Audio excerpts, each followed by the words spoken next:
welcome Denzel Thank to the Ron and you. Frank show. Thank you so much. I'm so happy to be here. I'm happy to have you here. Thank you. I know you're booked and busy. You know. I always like joke on your page You do. and say, the B stands for books. Absolutely. Yeah, so Absolutely. I for you try. to take the time, I appreciate it. No, of course. I think let's start with the obvious and talk about modeling. Mm-hmm. How long have you been in the game? So I've been modeling officially since I was 16. So it's been 11 years now. Very long time. I was actually thinking about that yesterday. Wow, I've been modeling for a long time. And I got signed when I was 16. I was scouted 34th Street, and I was signed to a Jamaican agency called Interracial initially. Oh, okay. Yeah, and then I was with them for a little while, and like they were trying to get me placed in New York and like internationally, sending me on castings and stuff. I was literally 16 years old. Like I remember I spent a summer here. Well, the summer that I got scouted, like the next week they were sending me on castings and stuff. Mm-hmm. And I grew up in South Carolina, so I literally had no idea what I was doing. Like I had no kind of like guidance or mentorship because my mother agent, he signed me, and the day after he flew back to Jamaica. So I was just literally here with my sister and like the other models that were in town, like getting castings and stuff that were already established with St. International. And all of them that I met were super nice. They were all significantly older than me, but they were all really, really kind and sweet to me. But like I'm like going to castings in like, dress shoes and like dress slacks and like dress shirts, and then like you could wear a t-shirt and jeans. Like you do not have to dress up. And I was like, I don't know what I'm doing, Yeah. But yeah, I was with them for a while, and I was very, very slim at the time in high school. I was very twinkie, and I just felt like my agent was just like you look great, but you need to just like tone. And I didn't even have body fat. I was just skinny. Okay. So my agent was like, you need to like build muscle because you have a face for Paris, but you really need the body for Paris. So at 16 years old, literally everybody's telling me like, you're so beautiful, like you should be a model and stuff like that. And then I start modeling, and then my agent's like, yeah, but like you need to be like this. It really just messed with me so bad. Do you feel like, looking back now, that you were misguided? Absolutely. Yeah, absolutely. And I would say that sounds like it was an extremely marketable look. Yeah, like, and I remember I had the conversation with my agent once. At the time, even being so young, I'm like, okay, I know you want me specifically for Paris, like you want to debut me in Paris, but there's something I could be doing here now. Like you literally have me on the bench. And I remember like maybe last year, this photographer that I work with named Shemayim, who I'm very grateful for because he's a huge photographer and I'm like one of his muses, like, and I'm very thankful for that. But we did a shoot and he posted it, and then my agent from that time, Dwight Peters, saw the shoot and he DM'd me.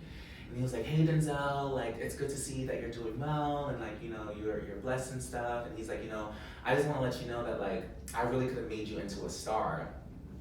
And I'm thinking in my head, I'm like, it was amazing for him to say that because he has a great track record with black models, especially coming from the Jamaican market. Okay. But I'm like, if you could have made me a star, you should have made me a star. You know what I mean? Like, you literally just like left, and I understand you had other priorities, but I was a kid. I didn't know, and there was only but so much that the other models could do, because at the end of the day, I'm getting signed, and I'm young, and they're like, those models at the time were probably like in their mid-20s, going into their late 20s. So at the end of the day, I'm fresh competition, right? Because I'm fresh meat. Yeah.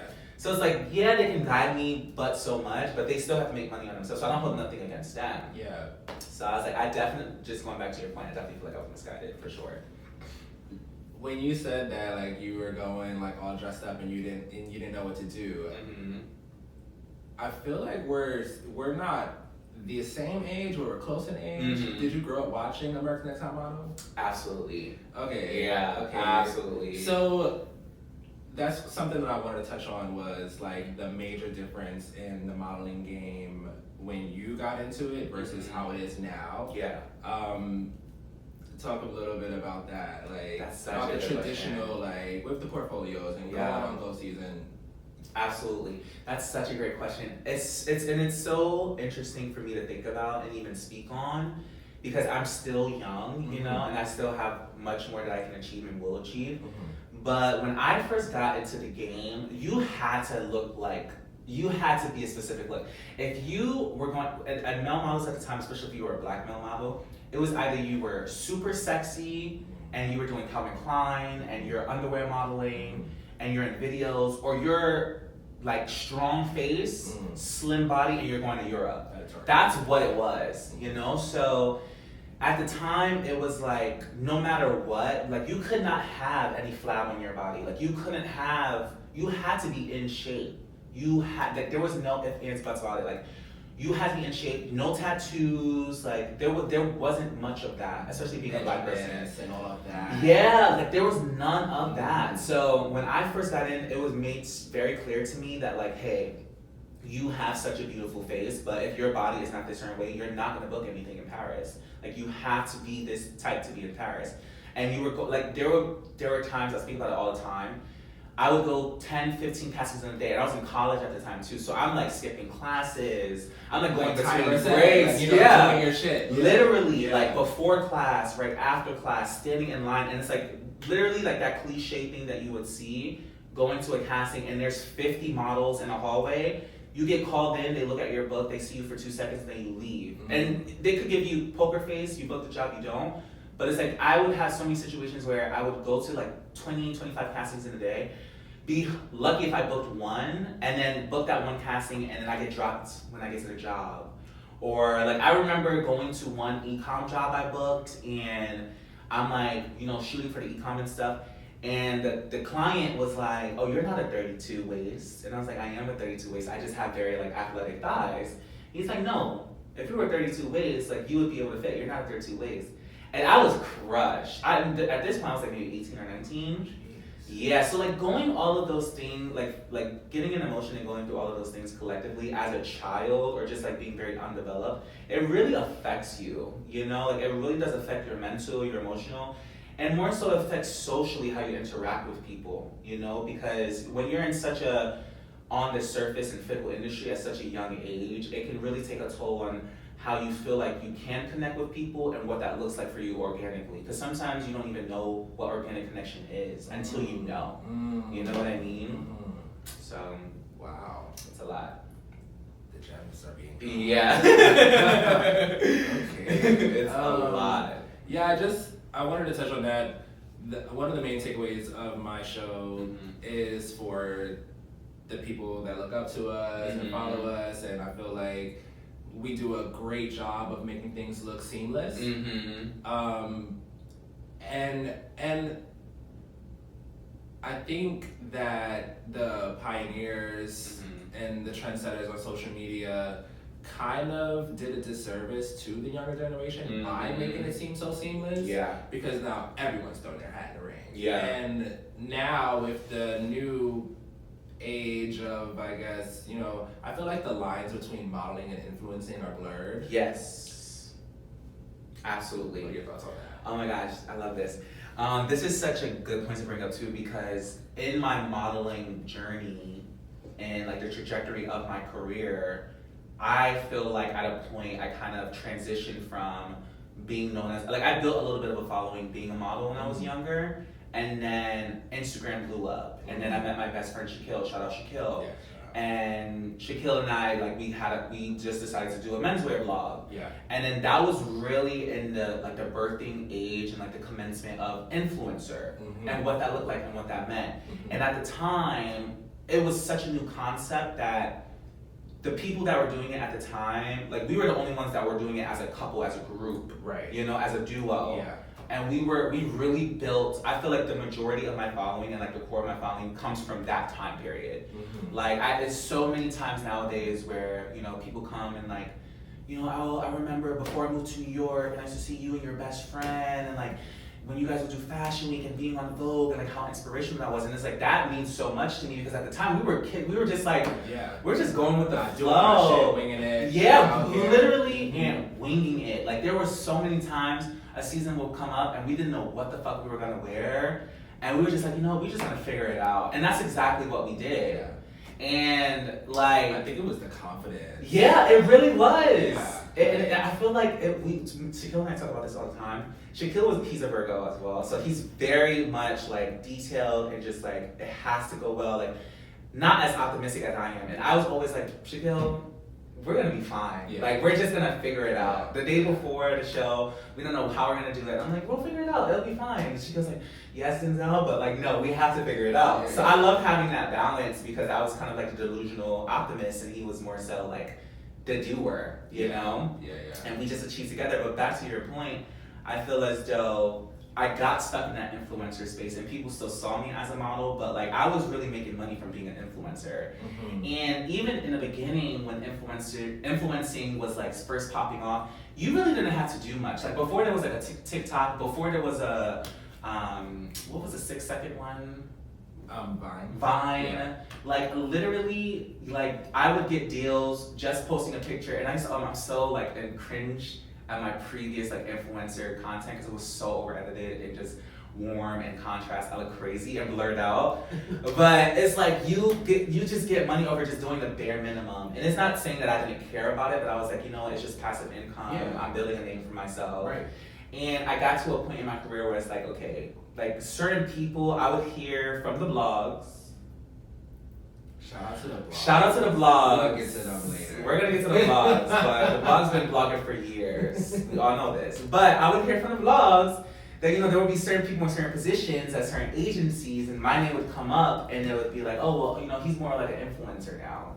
And I'm like, I don't want to be perceived as just an influencer. Like, modeling is what I care about. Modeling is my art, right? And it's what I want to do. So I kind of stepped away from the influencing gig, and I still get it here and there, but it's not something that I'm more so like, heavily pursuing. yeah, you know what I mean? And like projecting as, because it's like at the end of the day, like I am Denzel, I am a model. That's how I want to carry myself. And that's how I want to be perceived through and through. If I book an influencer job here and there, that's cute. Because nowadays it does kind of mix in with each other. But it's like, no, like I want to be looked at as the model that's creating art and editorials, that's walking runways again, you know? That's like really booking covers and like really modeling in a sense where, wow, that's a great spread. Like I'm putting that on a mood board. You know, I don't want to be looked at as Denzel as like an entity where I'm getting booked for a job because of just like who I am or who I know. It's because I'm creating something that's inspirational. Okay. You know what I mean? Yeah. And it's like for the next generation or the next shoot or the next publication, they saw the shoot that I did and they're like, wow, that's what I want to convey with whatever I'm trying to produce. So it's kind of like a fine line, but I'm just trying to find a balance of all of it, as we all are. Yeah, absolutely. Yeah. Okay. So just now you touched on reclaiming your narrative. Yeah. Not an influencer, bona fide model, traditionally. Yeah. Editorially. Yeah. That part.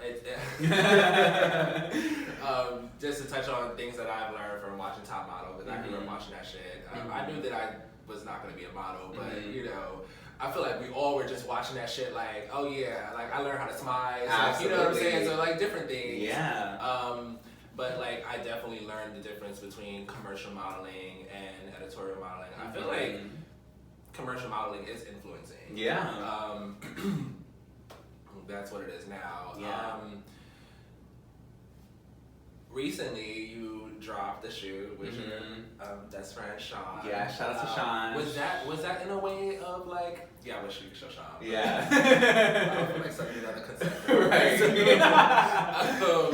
But yeah, so was that in a way of like kind of like re-putting your foot out there, like listen, because like I love those fucking photos. Thank you. Like, those is exactly what you described that you're trying to do. Yeah, that is like the manifestation of that. Yes, absolutely, and I love that you brought that up because I feel like that really was a shoot that just was like, okay, this is definitely my best shoot to date, like from the beginning of my career, and like this is what I want to be looked at as a model.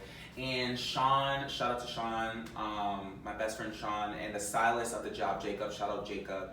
We talk about it, and I was talking about this to Jacob the other day, and Jacob was bringing up, he was like, you know, people are still trying to take that idea even today, and that was a year ago, and I was like, that is what, that's legacy. Yeah, it's you know, it will continue to be. It will continue to be, and I was like, even if, God forbid, that's the last big shoot that I've ever done, I'm so proud of that. Like, even if that's like my biggest accolade of being a model, I'm proud of that, you know, because that is what I look at and I'm like, okay, this is, and you know, it's kind of a balance of just, because I'm not necessarily a person to seek validation. I'm very self-assured, but it's also like, as a human, you do care to a certain extent of what people think about you.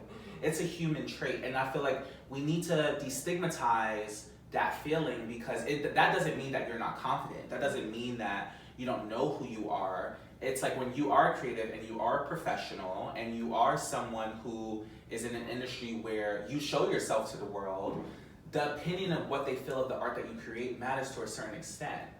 It is what it is, you know? And I feel like no matter who you are, if you know me, if you don't know me, if you like me, if you don't like me, you can see that shoot and you can be like, wow, this is an amazing shoot. Like, this is great. Yeah. Like, this is modeling, this is male modeling to the utmost extent. You know what I mean? So that's something that I'm really proud of. And I understand at this point in my career, not every you can aim for that every single shoot, and you're just not going to have that every single shoot, you know? But to have those shoots like that, it's like, okay, that's a standard that I set for myself, that I know I can achieve, and I know that I can do more than that, and I know that that's what I'm capable of. So that's always going to be something where I look back on and I'm just like, the face. If you didn't know, now you know. Yeah, Google it. Humbly, I say that. So, one thing that I know from following you is that family and friends are so important to you. Absolutely. You just spoke about your friend Sean, who's a critical part in your modeling career. Absolutely.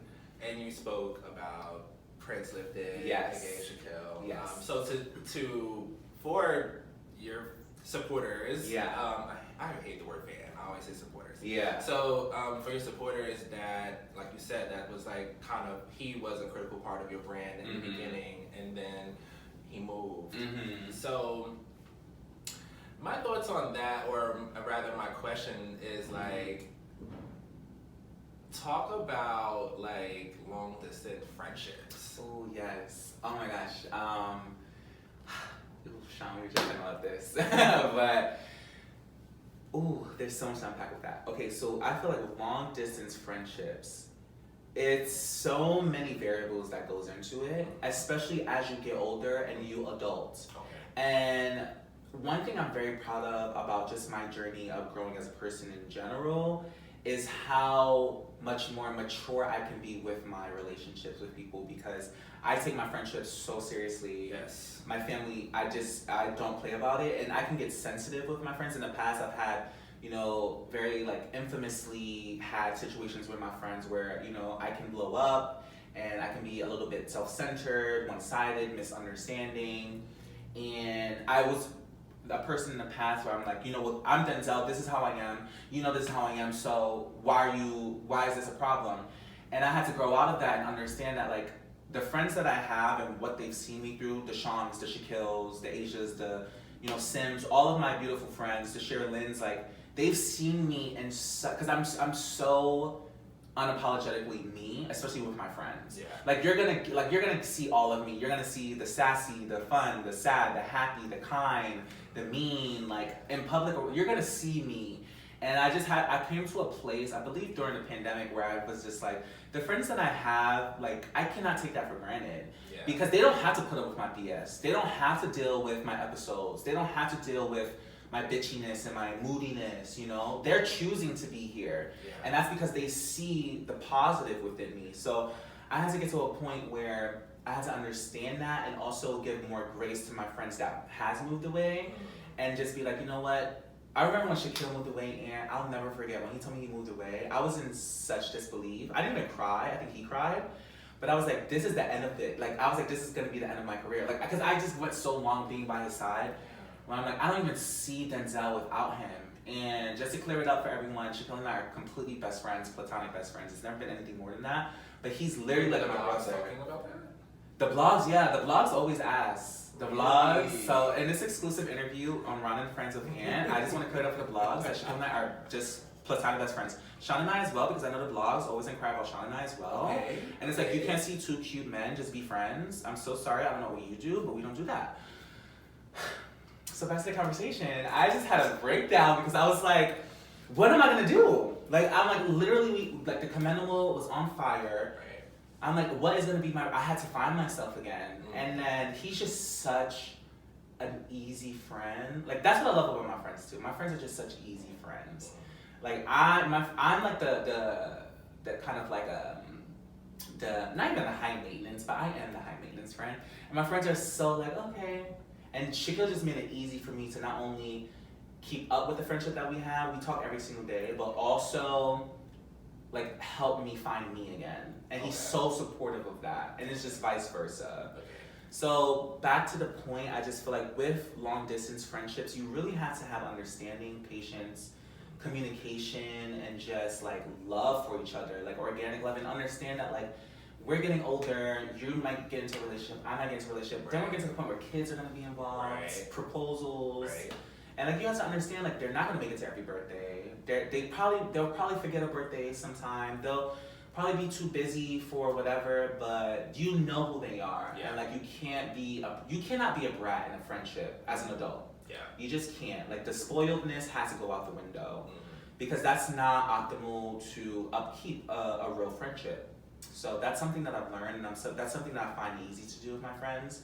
Even my friends that work a lot and that travel a lot for work, it's just like we have group chats, we text every day. It's like we don't miss a beat. And they catch up with the close friend story. Exactly, the close friend story. Exactly. Yeah, I mean, I also like witnessed you guys take amazing friend trips. You were supposed to come on one, remember? I was. Yeah, you were. I feel like we were like in the same town, and there was one. I think when I went to Aruba, and I remember you hit me up about it, and you was like, "Oh, I'm like, I don't know if you were joking, but I was like, you could dead come." And he was like, "Oh, I don't know if your friends are like ready for me." That trip, you would have had a ball. It was iconic. Yeah, I don't think you would have been ready for that. Okay. So next time you have to come. I'm so envious of that. Like, I feel like I have friends, but all my friends are like escorts. So, yeah, it was like missions. It didn't feel like a vacation. Yeah. Okay, and you know your family. How do you feel about like sharing your mom with social media? Good question. Oh, you were so prepared. I love that. I love my mom so much. My mom is like my best friend. Shout out to mom. Shout out to mom. Shout out to my girl. Iconic. That's really my good sis. I'm not talking to her right now. Mom, you know I'm not talking to you right now because I'm not gonna tell the blogs, but you already know what's going on. And she's not talking to me either because my mom is just as petty. But I love my mom to death. She's literally like my best friend. And my mom is so funny because my mom is the type of mom where she literally like she instills so much love into me. So my mom is like a Facebook girl. Okay. So I could send my mom. Yeah, like she's a Facebook girl. Yeah. And my mom is the type of Facebook girl that she's like, yeah, my son's gonna send me him drinking some tequila at a nice restaurant, and I'm gonna post it on Facebook because she's like, those bitches, their daughters, their sons, they can't compete with my son. That's literally my mom. And I'm like, Mom, my mom has this thing where she's like, okay, if I take a vacation and I take a picture on the beach, she's like, okay, if somebody else takes a vacation the week after, they could have had this vacation planned for years. And they take a picture on the beach, they're like, they're trying to be us. You see that? She's like, they're jealous. They're jealous. They want to be us. I love that. I'm like, Mom, babe, everyone takes vacation and takes pictures on the beach. It's a normal thing. It has nothing to do with me. She's like, no. She's like, you're gonna think I'm crazy and you're gonna think I'm petty, but I know that they're jealous of you and they want to be you and they wish they could have the body that you have. You have a doll body. And I'm like, oh, that's right. But she's like, and I hear her voice in my head. Literally. When you play her voice notes are iconic. Yeah, like that's my mom. You can hear her right now. I hear her right now. Yes. And I'm like, you're so delusional. I was like, I get it from you. And she was like, you can call me what you want, but I know what I'm talking about. But with my mom, she's such a like welcoming and loving person. So anybody that I call a friend, she's gonna call a friend. Like anybody that I bring into the home, she's just gonna automatically love. Like my mom still talks about 3 or 4 of my ex-boyfriends. None of them are ever coming back into my life. She'll bring them up periodically. Okay. Yeah, she's that type of girl. And she has a nickname for everybody because she's bad with names. So one of my ex-boyfriends, Rastaman, and another one of my ex-boyfriends is Honey. And another one of my ex-boyfriends, she knows his name. I'm not gonna say his name, but let's just say his name is Jerry. Okay. Those 3 specifically, she's gonna bring up all the time. Oh, and there's another one, Pretty Eyes. Those are the 4 that she will bring up. Okay. And when it comes to specifically Rastaman and Honey, she's like, so like, have you heard from Rastaman? Have you heard from Honey? First of all, if I did hear from one of them, why do you want to know if I heard from both of them at the same time? Messy. Yours is so messy. My mom is a messy Aries, if I ever known one. But she's your biggest fan. She's my biggest fan. And I love that. Yeah, like I can't do no wrong in my mom's eyes. And I love that because I feel like I'm able to be comfortable with myself and just like be myself in the world because I have my mom. You know? Like my mom is just gonna, no matter what, she's gonna always assure me. No matter what. So I love that. Yeah. And then she's gonna tell me when I'm in when I'm down bad too. Like I remember maybe 3 years ago I was gaining weight and I was like getting changed in front of her and she was like, "You need a girdle." And I was like, "Oh my God." And she's like, "What? You need a girdle?" And she's like, "Your chinchos on the side." And I said, "Not chinchos, mommy." She's like, "Yeah." And I remember literally the day after I started keto. I was like, "There's no way." I was like, if my mom's telling me I need a girdle, when I go meet BBC down south top 10 down the block, he's gonna be like, "Yeah, no." So I had to switch that up. No girdle for me. No Takara era. Shout out to Takara. Shout out to Takara. Shout out to Takara. Oh my God, the references. Oh my God. I feel like people, like you just have to follow him to know these references. Literally. Okay, but you know, how are you feeling now? You feeling more Bella? I'm feeling very Bella. I'm feeling very Chanel vibes. 2011. Princess Bella. Yes. You're Chanel. I'm Chanel. Exactly. It's funny because you're so exotic. Exactly. And something came up on Instagram the other day, and it was like it was like Kendall and Bella or something. It was like tag the Bella to your Kenny, and I tagged him. He was like, "Yup." And it is, and I was like, absolutely, no matter what, it's gonna always be Bella. Yeah.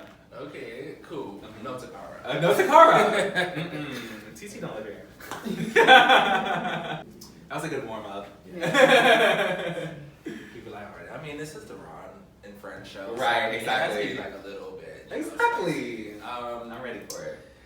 All right. So, I feel like, at some point there was like a liberation in yourself of like you becoming more free with your thoughts, your identity, your expression. Yes. Like around when and like how did that come about? Yeah.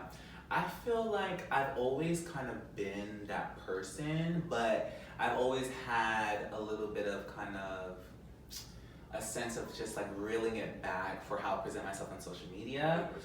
Yeah, because I would have like, especially like a couple of close friends in my ear, just like, "Hey, like just be careful about certain things that you post and like how that can affect deals and stuff like that." And I always had one side of me where it's like, I really don't care. And then I always had another side where it's like, well, that is true. Right. So I just think ultimately I just got to the point where it really was just me becoming much more in tune with my body and just like how I felt about my body. And I remember I did a shoot too during the pandemic where I was like really revealing of like my body and, you know, how I felt about it. And I just always kind of felt like in the past, my body was just a tool to use for like sexual enjoyment. You know, whether it would just be like, that's kind of like what I used to just feel desired by men, you know, even if I didn't have the best body in the world, I just feel like I knew how to work my body to a point where I felt sexy and a man could make me feel sexy. And then I got to the point where I was like, no, fuck that, I am sexy, like I look good and I feel good about it and I want to just show the confidence in how I feel with myself. So I really just got to that point, and it's an ongoing journey because I grew up as a fat kid. So I always kind of have that body dysmorphia. Like even when I'm at my slimmest, I still feel like, oh my God, like my finger, like there's just like this extra, you know? Okay, it's body dysmorphia and perfectionism at the same Yeah. time, like, yeah. Exactly. Yeah. So I'm trying to get to, I mean, I think that's something that you could just never get to a place in becoming, because it's always going to be something that you feel like you need to work on when you have a traumatic childhood, or you have kind of like traumatic experiences like pertaining to your body and how other people saw your body. So me being a model, me being young, going through the things with my agent, going through the things with certain men, it's just like I'm never gonna ultimately feel like I have the best body in the world, but I'm like, in the moments where I do feel good about my body and I want to show off my body, I don't want to hear any outside noise about it, because it's not for anybody else, it's for me, you know? Like I'm gonna take advantage of this moment because I don't know if I'm gonna feel like this tomorrow. I don't know if I'm gonna feel like this next week. And I might feel like this next week, but I don't know if I'm gonna feel like that next week and the day after that. You know what I mean? Yeah. So in the moments that I feel Capture it, it. I'm gonna capture it, and I'm like, yeah, I'm just gonna show it off. That's beautiful. Yeah. Well, we love seeing the thongs. Yes. Big mom. I ain't going nowhere over here. Okay, so I feel like so the public, we might get like a vacation, little something. Yeah. But I feel like if you're not in a close friends, you're really missing like everything that's going on. You are. And I know that I'm not the only one in the close friends that's like pushing you to like push this and make this a brand. Yes. Because the stuff is so good. Yeah. So if you're comfortable speaking about it, Of course. And letting the vlogs in, Yes, to the green circle, Yeah. a little bit. Let's just rip the Band-Aid off. Yeah. Let's talk about interracial dating. Yes. Okay.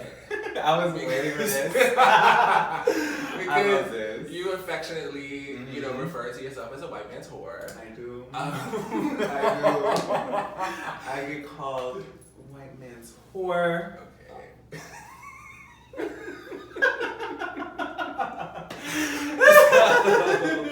So, okay.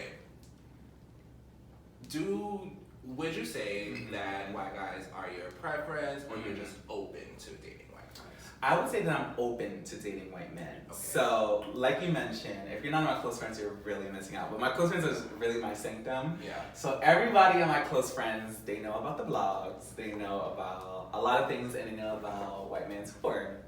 So white man's whore is just my way of, it's honestly a joke, because it's funny to me every time I say it. Yeah. But it comes. It's almost like taking your narrative. Yeah, exactly. It's Like I'm just like taking my narrative and I'm just like owning it. Just like Mulatto did with Lotto. Right. She got pushed to Lotto. I'm not getting pushed from my mind before. So to like clarify it, it really comes from, if you know, the Tia and Tamara interview. And Tamara was just expressing how, what people say about her for dealing with white men. For dealing with white men, And Tia just made the funniest faces ever. But when she said white man's whore, I believe it was Asia who first called me the white man's whore. And I was like, wait, that is hilarious. And then I see the video and it's like, this is so funny, but it's so true. It resonated. Because I'm like, wait, white man's whore. That makes sense. But yeah, so I'm very open to white men, and I will say I'm open to all kind of men. I've dated all kind of men. Like I've really dated every race that you can think of. I think the only group of people that I haven't dated, like that's fully that group of like that specific group, would probably be any type of Asian man. Okay. I haven't fully dated a Chinese, Korean, Japanese, anything of the Asian. Pause. Yeah. And bring me back, but I find it so odd how to the outside world, people outside of the LGBTQ, what the hell ever, umbrella, how we portray ourselves to be a community, but on the inside, it's so segregated. Yes. And then you're getting shit like this of people like judging you for dating or fucking white men. Literally. But to get back on topic, Asian guys very rarely date outside of their race. Yes. But to get back onto what you were saying. And you know what? That's such a good topic to talk about, because that's one of the things, and I don't want my word to get misconstrued, but that's definitely one of the things where I feel being in the community, in the LGBTQIA plus umbrella, it is a lot of segregation within it. Even in your own community of black gays, white gays, Asian gays. Like there's so, as you would know, so much segregation in the black gay community. So I feel like, I'm not limiting myself into what I can engage with and what kind of love I can feel, no matter who has anything to say about it. And I get so much shit for liking white men from so many people in this room. We're not going to talk about it, but I don't take it personally, because I do understand, and I will say in my experience with dealing with white men, first of all, some of the best sex I've ever had was with white men. I would say probably the top 3 like sexual encounters I've ever had were from white men, like an American white man, a French white man, and an Italian white man. Okay. And it was absolutely incredible. And I just felt like in those situations, I have felt just very like pleased and taken care of. But on the same token, I have felt very fetishized by white men before. Okay. I've had white men make certain comments that were completely uncalled for. There was recently a doctor that I'm talking to, and the doctor was like smitten by me, and I dyed my hair blonde, and I sent him a picture of me dyeing my hair blonde. And I didn't hear from him until like that was over the weekend, and that Monday we were supposed to go on a date, and I texted him Monday morning. He basically was like, is it okay to say that I prefer tall, dark, and handsome, and not tall, blonde, and handsome? And I'm just thinking in my head, if you even have to ask if it's okay to say something, just don't say it. Right. And I'm like, thinking about it, but I was like, you know what? I'm not going to internalize that. And honestly, I'm in a space where with certain things I feel like it's called for to check a person, and I didn't do it with him specifically, don't eat me up. But I have done it with people before where I'm like, okay, this is what's appropriate, this is what's not appropriate. And this is what you need to understand, this is what shouldn't be said. You know what I mean? So I just say all that to say, with the white man's whore thing, I do use it as a joke, but it is something that resonates with me because I am attracted to white men. Yeah. And I feel like ultimately, I would say that I would want to probably be with a black man because I feel like they would just understand me better. Right.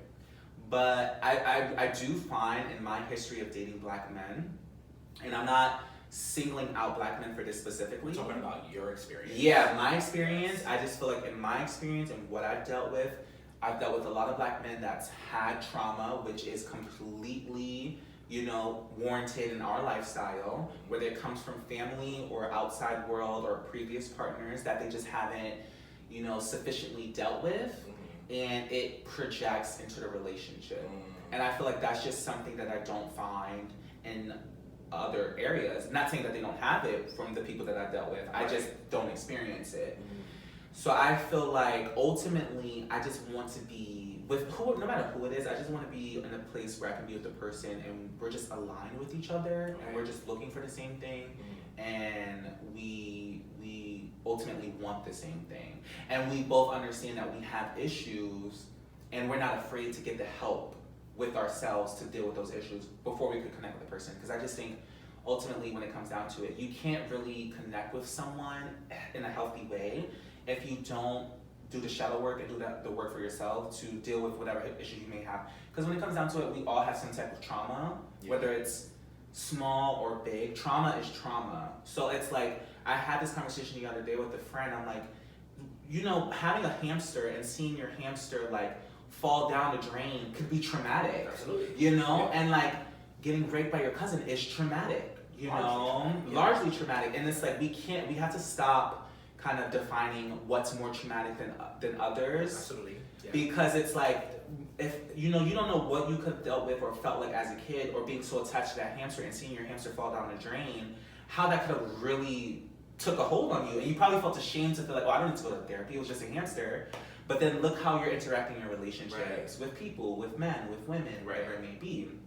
So, not to struggle off too far from the point, but when it comes to interracial dating, I'm completely open to interracial dating. I just want to be loved, I just want to be loved, and I want to be considered, and I want to be taken for who I am, and not trying to be made into something that I'm not, and not being looked at as what you think I am, but just taking me for who I am. And I feel like that's something that I come across as difficult a lot of the times, especially dealing with black men or dealing with men of color, because they see me, especially people that see me on social media, they see me as like a model or he has good skin and bone structure, whatever, right? Yeah. And then they meet me and they're like, I'm very ghetto and I love Taylor Swift.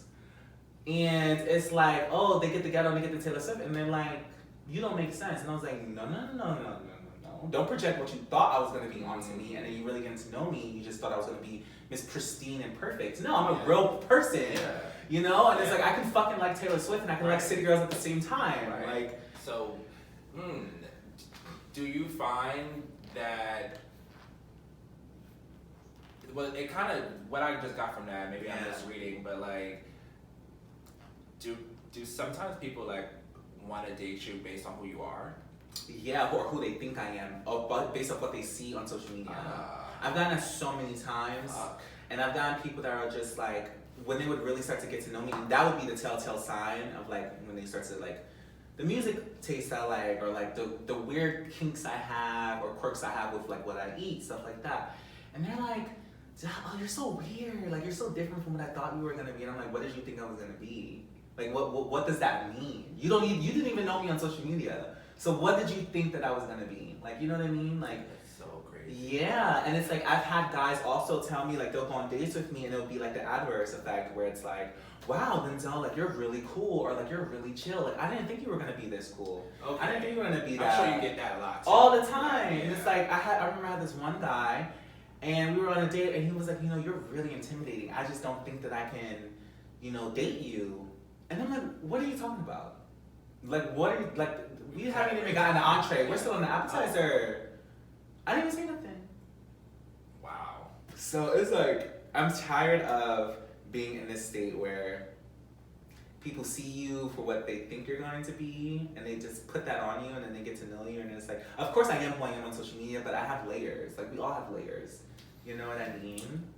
Okay, I think I just thought of something as I was listening to what you were saying. Mm-hmm. The experience of like dating black men and then being a layered black man. Mm-hmm. I feel like, yeah, black men definitely like either your mask or femme, or there's really no gray area with black men. Whereas I feel like people from other races dating a black man, they don't know what the fuck to expect. So they're just open-minded to experiencing you and like getting to know you. So that's actually like, the way you put it was a good way to put it into perspective. Yes, absolutely. And basically, yeah, if I could say all of that I just said in a nutshell, that's how I feel a lot of the times. And I feel like even with being with black men, I feel like even if you are a little bit more feminine, which I am, and it's like they're okay with being with you behind closed doors, they're okay when you're their dirty little slut behind closed doors and they like bitching you out. But in terms of like being out in the world and I'm a very social person with going to events and being in the industry, and like them being presented in a way where it's like, if we are together, like I'm not ashamed of anyone, and I wouldn't want anyone ashamed of me. So it's like, if we come in together, I wouldn't want you in a corner. That's weird. Right. Like, not saying that you have to be by my side the whole night, but it's like, hold my hand. You know what I mean? Yeah. Like, so I feel like I've always also come across those situations where they weren't as comfortable being with me in the outside world, but like behind closed doors, everything was fine. You know what I mean? Like they're holding me, they're cuddling me. I'm the most beautiful boy in the world. But it's like, you can't take this all outside. I don't play like that. Right. I don't play like that. Yeah. So you gonna Well, when I'm on the white man's floor, they have me on their arm. Right. Okay. So good tonight, babe. Well, listen. My whole thing is don't say shit if you don't have a solution. Yeah. Like, I can have my thoughts on interracial dating. Yeah. But I don't have a black man for you. Yeah. So it's that's it. And that's real. Yeah. That's real.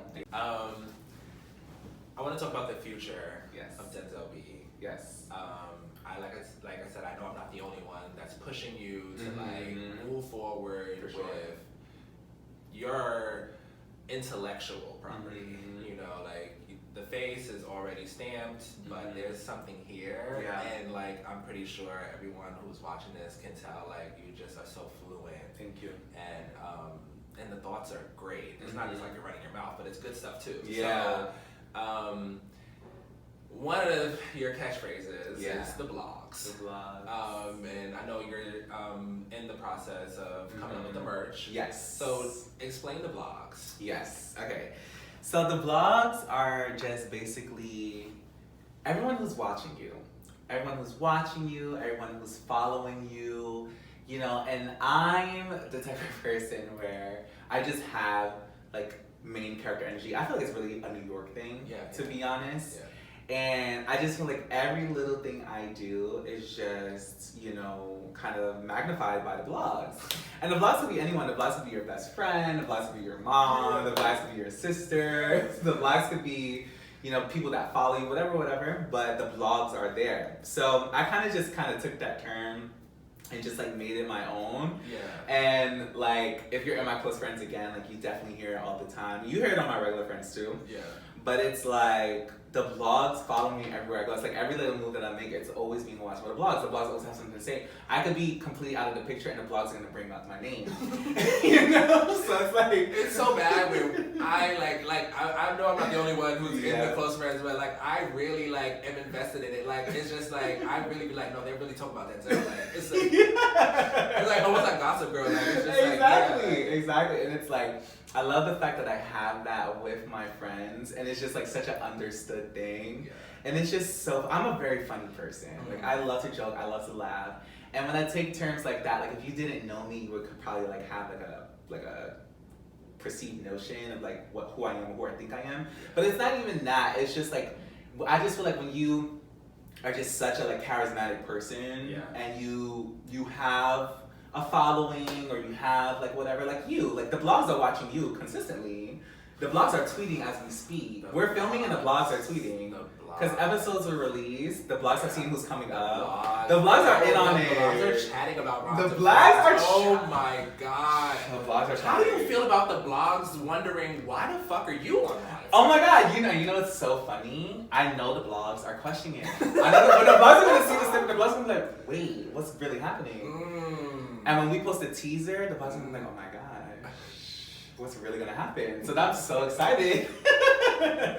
But I just say all that to say, like, kind of making it more on a relatable term, like. You have the blogs. You have the blogs. The blogs are watching you. They chat about you. They're chatting about you. You could work your 9 to 5, work at wherever you work. Yes. Your manager is the blogs. That customer that just walked out that took a second look at you, that's the blogs. And they're gonna chat about you to their friends and to their homegirls. It's like we all have the blogs in some type of light. Yes. And I feel like it's very important to just be you regardless. And I feel like that's really like kind of like the over looking thing when I say the blogs. It's like regardless of what you do, who you are, there's gonna be somebody that says something, whether it's positive or negative.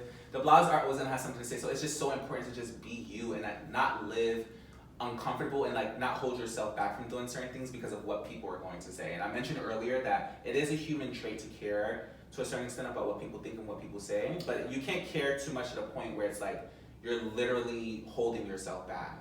Because the blogs are never gonna stop. They just never stop. No, they're waiting for you to move. Yeah. So that they can have something to talk literally. About. And you can literally stay still. The blogs are gonna be like, he's staying still. He's staying still. Right, close sources have revealed to us that DenzelB is staying still. We think it might be a viral infection. All I did was just read a book. I just read a book. I took a nap. I'm taking a day off from Instagram. Yeah. Now it's a viral infection. Now amputation is coming. The blogs. The blogs. Shout out to the blogs, because if it wasn't for the blogs, I just wouldn't be here. Okay, so alright, what else is on the horizon for you though?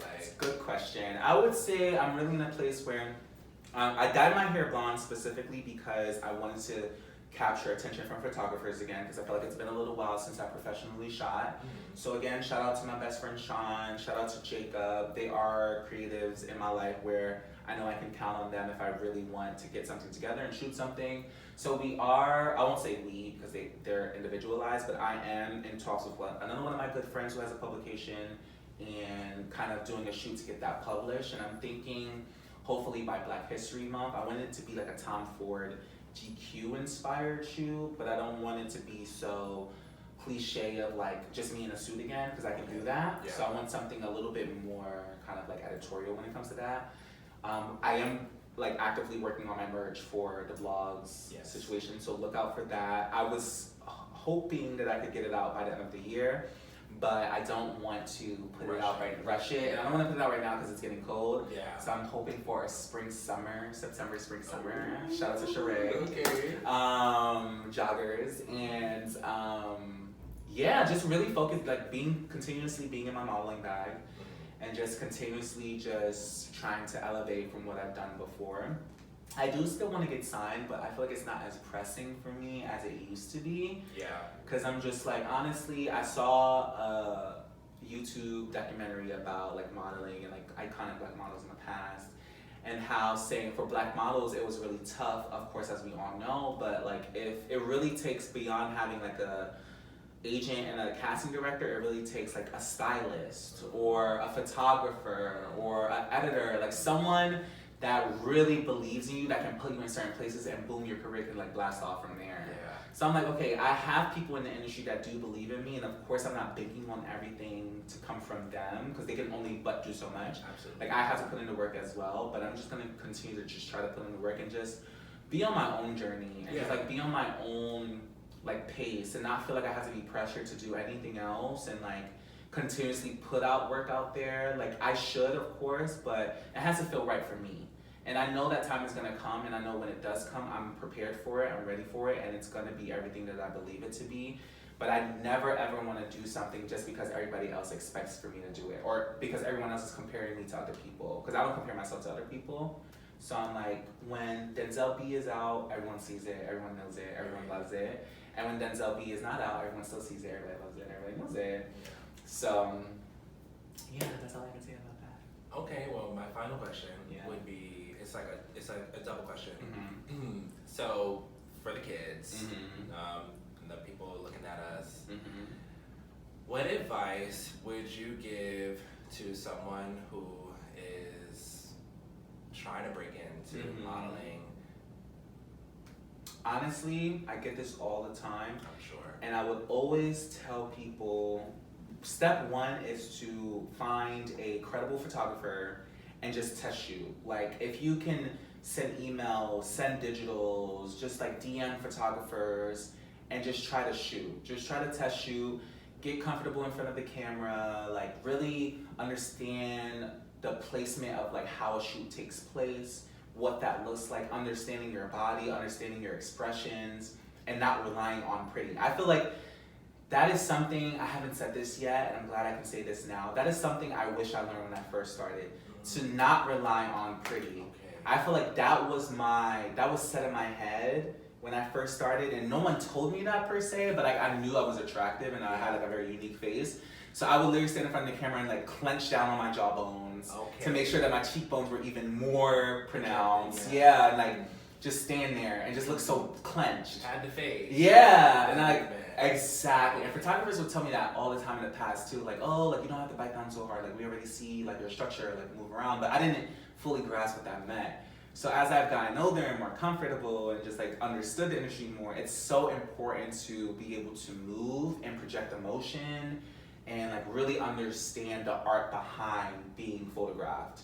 Because you'll have those certain jobs and those certain circumstances where you do just have to stand there because that's what the client wants, but that shouldn't be your go-to. Right. You know? And I feel like it's also important to understand that nothing comes easy, nothing is gonna be handed to you.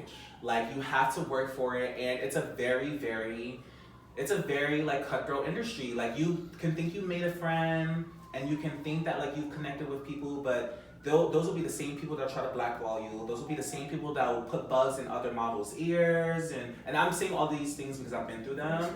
Yeah, like they'll like try to put people against you, put you against people. Then there's a narrative created that like you're jealous or whatever it may be, and it's so sad because I feel like even for black male models, like being a male model in general in the modeling industry is like you're not like the go-to, you know? Right. Like they're looking at the icons, the Naomis, the Cindys, the Christies, they're looking at the Bellas, the Gigi's, the Kendalls, you know, the Imans. Like as a black male model, as a male model in general, there's very few names that are like household names. Like we have Alton coming up, and we have Tyson Beckford. Like Tyson Beckford is the biggest male supermodel of all time. I feel like he will always be, no matter what. Like he transcended into pop culture. So it's like that is always the ideal, the goal. But he is like one out of millions of male models that have gone and passed by. So I feel like, especially when it comes to being a black male model and like having people trying to like literally put you against other models, it's just so strange to me because I grew up watching the stories of like Chanel Iman and Jordan Dunn and Cecily Lopez and like what they had to go through and like people trying to put them against each other, and it's like you go through that, and it's like I'm not the biggest male model in the world. I have so much more to do, you know. I don't have my Times Square billboard, I don't have my global campaign, but it's like I know I've had friends who's had those things, and it's literally like people will pin us against each other, and I'm like, you cannot be too like gullible to fall for things like that, you know? Like you have to have established like strong connection with someone, but then again, getting in an industry like this, seeing the glitz and the glamour, it changes people. So I think ultimately you have to have tough skin you have to have grit. Like, you really have to have grit, and you have to have patience, and you have to have the understanding that you have to work for it. And some people get instant gratification, some people don't. Some people get instant gratification and they fade as soon as they get it. Some people get instant gratification and they still have it. And some people, it took them 10, 11 years to get that big bang. You know, I'm still waiting for my big bang. And it's coming, and I'm just glad to be in a place that I am having this mindset, because I know that I'm going to get it, and I'm just gonna bask in it all, and it's just gonna feed me to work more and be hungrier. Yes. You know, because it's easy to get comfortable. So it's so much that I can say, and I would love to say it on season 2 when I'm invited back to the show. But you gave them a lot. Oh my god. Yeah. Okay. The second end of the question is another question that I'm going to ask a lot of my guests is, especially having a mother who you know is like super mom. She can do everything, but she could not prepare you for the gay world. Yeah. I feel like in the gay world, we kind of have to raise ourselves because we're experiencing so many things that our parents can't prepare us for. Absolutely. So if you can give any advice to a younger gay person, I'm not gonna say guy, girl, whatever, but what would you say? That's such a good question, because I completely agree. Like, I always feel like I raised myself being a gay man in general. Like, I just raised myself in having the best mom ever, but like being disowned by my dad. Like, I feel like I have such a good mom, and she's very open and welcoming to my sexuality and orientation, which I do not take for granted, because I know that is not common. Especially being a mother, you know, who's Afro-Latina, and like growing up in the time that she's grown up in, she is like so open, and I'm so grateful for that, because I feel like if I didn't have that, I would have spiraled out so many ways. So, but like you just mentioned, there's only but so much you can do, and I feel like honestly, when my dad disowned me, I really felt like it's hard being gay, because I don't have any type of like male just oversee, you know what I mean? And I have gay mentors and stuff, but they're still learning as they go. And I really, really, really for so long was trying to find a gay black male therapist that was older than me, because I needed that type of guidance. And I feel like it's honestly hard. There's no rule book to it, and I'm just such in a abundant space of being gay and just being surrounded by love that I never felt like I had to really go above and beyond to fill certain voids. I did before in a certain extent, but I always kind of had a sense of, no, like I have better than this, like I know better than this. And I know that's not always the case, and I never blame people for feeling like that, because it can be very hard. I would just say, if you can find a safe space with a person or people or a group of people, that's even better, but that's not guaranteed. So I don't want to say anything that's easier said than done. Do you feel like you had to have a lot of self-discipline?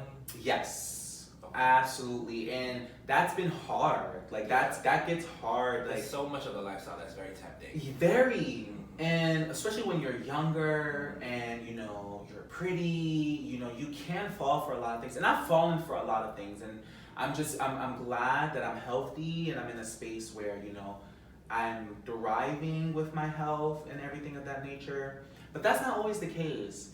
And if you are misguided, or if you don't have guidance at all, and you're being lured to like certain experiences or certain surroundings, it can be difficult. It can be difficult, because this is a lifestyle of sex. This is a lifestyle of just lust. This is a lifestyle of what's pretty, what's young, what's, you know, that is what the lifestyle entails. That's not everything it entails, but it's a big part of it. Yeah. And if you don't have any self-discipline, it's so easy to get lost in that. And I see that all the time.